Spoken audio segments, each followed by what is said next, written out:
মালয়েশিয়ার শ্রমবাজারটা খুলুক ভাই। এবং তবে একটা কথা বলে রাখা, দেরি তো হইলেও ভাই মালয়েশিয়ার শ্রমবাজার খুলবে ভাই। এই গভর্নমেন্ট এর কোনো বিকল্প নাই ভাই মালয়েশিয়ার শ্রমবাজার ছাড়া। কারণ মিডল ইস্টের শ্রমবাজার অলমোস্ট বন্ধ ভাই, ইউরোপেই অলমোস্ট বন্ধ, ইউরোপের অবৈধভাবে যাওয়া প্রায় বন্ধ হয়ে গেছে, লোকজন এখন ফেরত পাঠাইতেছে, পলিটিক্যাল অ্যাসাইলাম নিতেছে না। তারপরে যে লিবিয়া দিয়েও প্রায় ইয়েছে, যে আজকেও দেখলাম লিবিয়া দিয়ে গ্রিসে যাওয়ার পথে অনেক লোক মারা গেছে, 11 জন মারা গেছে।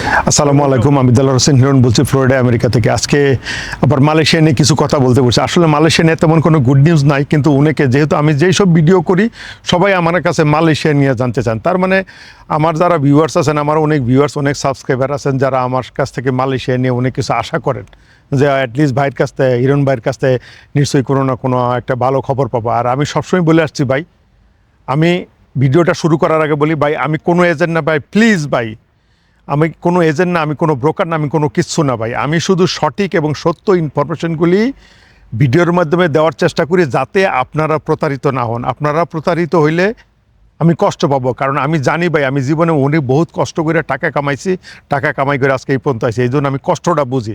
ওই যে একটা কথা আছে না, গরিবের দুঃখ গরিবই বুঝে ভাই, গরিবের দুঃখ কিন্তু বড় লোক বুঝে না। যেহেতু আমি কষ্ট করে টাকা কামাই করে আইছি, আমি জানি ভাই টাকার কত কষ্ট, টাকার জন্য কি কি করতে হয়েছে আমাকে। যদিও এটা নিয়ে যদি ভাবছি, এক ভাই আমারে বলছে ভাই আপনার জীবনটা নিয়ে যদি একটা ভিডিও করতেন, তা 3-4 ধাপে করতে হবে, তাইলে হয়তো বুঝতে পারবেন। ভাই আমি জীবনে বহুত কষ্ট করছি, বহুত স্ট্রাগল করে আজকে এই পর্যন্ত আইছি, যার কারণে আমার প্রত্যেকটা ভিডিওতে চেষ্টা করি যাতে আপনারা প্রতারিত না হন, তার জন্য সতর্ক করার জন্য ভিডিও করি। যাই হোক, যেই কথাটা বলতে চাচ্ছিলাম, যে গত কয়েকদিন ধরে সপ্তাহে বলছিল যে বাংলাদেশের মন্ত্রী মিনিস্টাররা বলছিল, প্রবাসী কল্যাণ মন্ত্রী বলল যে এই মাসের শেষের দিকে লোক যাবে, মানে আগস্টের শেষে লোক যাবে মালয়েশিয়া। আমি তখনই বলছিলাম ভাই এটা হয়তো স্বপ্ন, হবে না। যাই হোক, সেটাই হচ্ছে। তারপরও বলি যে সরকার, একটা জিনিস আমি শুধু বলতে চাই ভাই, এই সরকার অনেক মনে প্রাণে চেষ্টা করতেছে যাতে মালয়েশিয়ার শ্রমবাজারটা ধরতে পারে। কারণ কত হয়েছে ভাই, টাকার কোনো বিকল্প নাই, আর সংসার দেশ চালাইতে হলে টাকা লাগবে, রেমিটেন্সের বিকল্প নাই, এটা বুঝছে। কারণ গার্মেন্টস সেক্টরের অবস্থা খুব খুব খারাপ ভাই, দিন দিন শুধু খারাপই হইতেছে, ভালোর কোনো ইয়েই নাই। আরেকটা জিনিস ভালো হইতেছে, রেমিটেন্সটা ভালো হইতেছে ভাই, প্রতি মাসে বাংলাদেশের রেমিটেন্সটা বাড়তেছে। এখন প্রায় 3 বিলিয়ন, এর আগে শুনে 2 বিলিয়ন, 2 বিলিয়নতে 2.5 বিলিয়ন, 2 বিলিয়নতে 3 বিলিয়ন, এখন 3 বিলিয়নের উপরে চলে গেছে। এখন গভর্নমেন্ট টার্গেট নিচ্ছে $4 বিলিয়ন টার্গেট নিচ্ছে প্রতি মাসে। তার মানে গার্মেন্টস সেক্টর নিচে নামতেছে, আর ওই লোকে আপনার রেমিটেন্সটা উপরে উঠতেছে এই রিজার্ভে।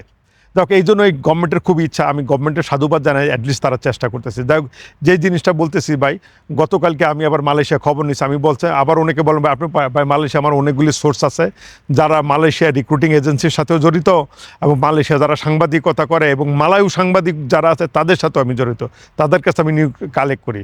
কারণ গত কয়েকদিন ধরে, এর আগে বলছিলাম, একজনে মেসেজ করছিল, আমি মেসেজ বলছি ভাই হয়তো 15-16 তারিখের দিকে একটা গুড নিউজ আসতে পারে, ওরাই বলছিল। তা যাও, যেহেতু 15-16 তারিখ চলে গেল, আজকে 16 তারিখ যাইতেছে, তা আমি আলটিমেটলি আমি ফোন দিয়া মালয়েশিয়া জিজ্ঞাসা করলাম, ভাই কোনো নিউজ আছে, আপডেট আছে? বলছে যে ভাই একটা আপডেট আছে। আপডেটটা হলো কি, যে মালয়েশিয়ায় গভর্নমেন্ট অলরেডি ডিসাইড করে ফেলাইছে কী কী ক্যাটাগরিতে, মানে কীভাবে লোকটা নিবে, প্লেন ভাড়া কত হবে, খরচ কত হবে, এই নিয়ে ওরা একটা ডিসিশন দিবে।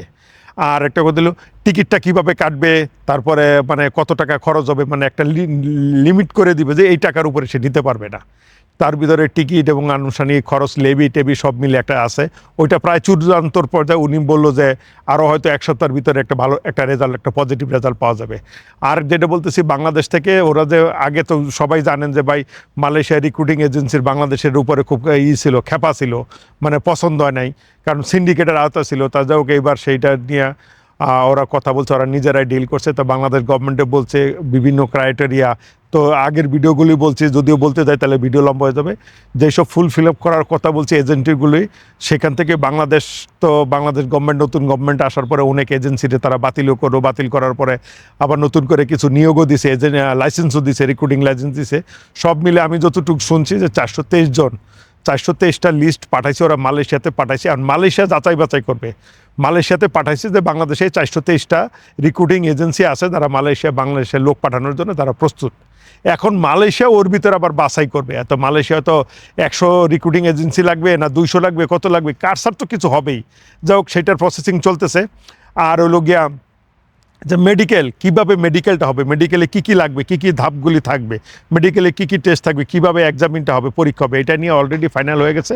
এখন শুধু ঘোষণার অপেক্ষায় আছে আর কি, যে কোনো সময় ঘোষণা দিবে। আর বেশ কিছুদিন আগে মালয়েশিয়ার প্রতিনিধি দল বাংলাদেশে গেছে, গিয়া এই নিয়ে একটা আলোচনা করে আসছে, ডিসিশন নিয়ে আসছে। তাহলে বোঝা যাইতেছে যে আর হয়তো সপ্তাহখানেকের ভিতরে একটা ভালো নিউজ আসতে পারে। ভাই আবারও বলি ভাই, আমি ভিউ বাণিজ্যের জন্য এই ভিডিওগুলি করি না। আপনার মনে চাইলে ভাই দেখবেন, না মনে চাইলে দেন না ভাই।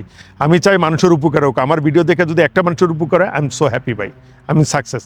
যাই হোক, আরও এক সপ্তাহ অপেক্ষা করেন। আবারও বলি, যদি কোনো নিউজ, ব্যাড নিউজ থাকলেও দিব, গুড নিউজ থাকলে দিব। যেহেতু আমার কোনো ব্যবসা নেই, আমার কোনো ধান্দা নাই, অতএব আমি সাদারে সাদা কালোরে কালো বলার চেষ্টা করব। তা আজ এই পর্যন্তই রাখতেছি, কারণ বলতেছি যে ভাই ভালো কথা, আগামী 18 তারিখে বাংলাদেশে যাব, 20 তারিখে ঢাকায় পৌঁছাবো। তারপর হয়তো সপ্তাহখানেক বাংলাদেশে থাকি, আমি মালয়েশিয়া যাব। মালয়েশিয়া গিয়া সেই যাদের কাছে নিউজ সোর্স কালেক্ট করি, যদি আরও কোনো আপডেট নিউজ পাই, দোয়া করি, আশা করি যে এক সপ্তাহের ভিতরে একটা ভালো নিউজ হয়ে যাবে। আমিও মনে মনে চাই ভাই মালয়েশিয়ার শ্রমবাজারটা খুলুক ভাই। এবং তবে একটা কথা বলে রাখা, দেরি তো হইলেও ভাই মালয়েশিয়ার শ্রমবাজার খুলবে ভাই। এই গভর্নমেন্ট এর কোনো বিকল্প নাই ভাই মালয়েশিয়ার শ্রমবাজার ছাড়া। কারণ মিডল ইস্টের শ্রমবাজার অলমোস্ট বন্ধ ভাই, ইউরোপেই অলমোস্ট বন্ধ। ইউরোপের অবৈধভাবে যাওয়া প্রায় বন্ধ হয়ে গেছে, লোকজন এখন ফেরত পাঠাইতেছে, পলিটিক্যাল অ্যাসাইলাম নিতেছে না। তারপরে যে লিবিয়া দিয়েও প্রায় যে আজকেও দেখলাম লিবিয়া দিয়ে গ্রিসে যাওয়ার পথে অনেক লোক মারা গেছে, 11 জন মারা গেছে ভাই, ওইটাও বন্ধ। লিবিয়াতে প্রচুর লোক বাংলাদেশে রিটার্ন আসতেছে। যাই হোক, সব মিলিয়ে বলতেছি ভাই, একটু ধৈর্য ধরেন, ধৈর্য এতদিন ধরছেন, অবশ্যই ধৈর্য ধরেন। ওই দেখো না, ধৈর্যের ফল মিঠা ভাই। যাই হোক, আজ এই পর্যন্তই আজকের ভিডিওটি শেষ করলাম। তবে যদি মালয়েশিয়া চাই এক সপ্তাহের ভিতরে যদি কোনো নিউজ আসলে তো অবশ্যই জানাবো, বাংলাদেশে থেকে জানাবো, যেহেতু আমি বাংলাদেশে থাকবো তখন। আর যদি না হয়, তারপর তো আমি মালয়েশিয়া যাইতেছি। মালয়েশিয়া গিয়ে আরও বিস্তারিত যাই না, যাদের সাথে কথা বলে তাদের সাথে নিয়ে একটা ভিডিও করার চেষ্টা করবো। আসলে সত্যিকারে কী ওয়াজ গোয়িং অন, মানে কী হচ্ছেটা কি, সেটা নিয়ে একটা জানার চেষ্টা করব। আমি আবারও বলি ভাই, আমার কথার মাঝখানে যদি কোনো ভুল ত্রুটি থাকে, অবশ্যই ক্ষমা সুন্দর দৃষ্টিতে দেখবেন। আর আমাদের কি প্লিজ কেউ ভুল বুঝবেন না ভাই। আমি শুধু আমার এই বাকি জীবনটা আমি শুধু পরের উপকারের কাছে চাইতেছি ভাই, যাতে লাগাইতে পারি, মানে উপকারে লাগতে পারি, সেই চেষ্টাই করতেছি। কারণ টাকা পয়সা, ধন সম্পদের লোভ আমার আর নাই ভাই, প্লিজ ভাই। কারণ এখন হলো জীবনের শান্তিক্ষণে চলে এসেছে, যে কোনো মুহূর্তে বিদায় নেব দুনিয়াতে। তা আমি চাই সম্মানের সহিত, সম্মানের সাথে পৃথিবীতে বিদায় নিতে চাই। আর আপনাদের ভালোবাসা পাইলে আমার অনেক তৃপ্তি পাবো ভাই। মানুষ যেভাবে কমেন্টস করেন, আপনারা আমার ভালোবাসা জানান কমেন্টসের মাধ্যমে, আমি ভাই সো হ্যাপি ভাই, নিজের খুব গর্বিত মনে হয় আপনাদেরকে নিয়ে। তা আগামীতে আরও অনেক প্ল্যান আছে, সেই আস্তে আস্তে ভিডিওগুলি বলবো, ভিডিওতে বলবো যে কী কী প্ল্যান আছে, কী কী ইনফরমেশন। আর সবাইরে বলি, আমার ভিডিওগুলি করি সাধারণ ভালো করে দেখেন, একটু মনোযোগ দেওয়া সহকারে দেখেন ভাই। এটা কোনো ফানি ভিডিও না, এই কথার ফাঁকে ফাঁকে কোনো ইনফরমেশন আপনারা পাই দেবেন। সেটা মালয়েশিয়া হোক, সেটা আমেরিকা হোক, সেটা ইউরোপ হোক, সেটা সাউথ আমেরিকা হোক, কথার ফাঁকে আপনারা পেয়ে যাবেন। কারণ অনেক সময় ইউটিউবে, সোশ্যাল মিডিয়ায় সব কিছু ওপেন বলা যায় না ভাই।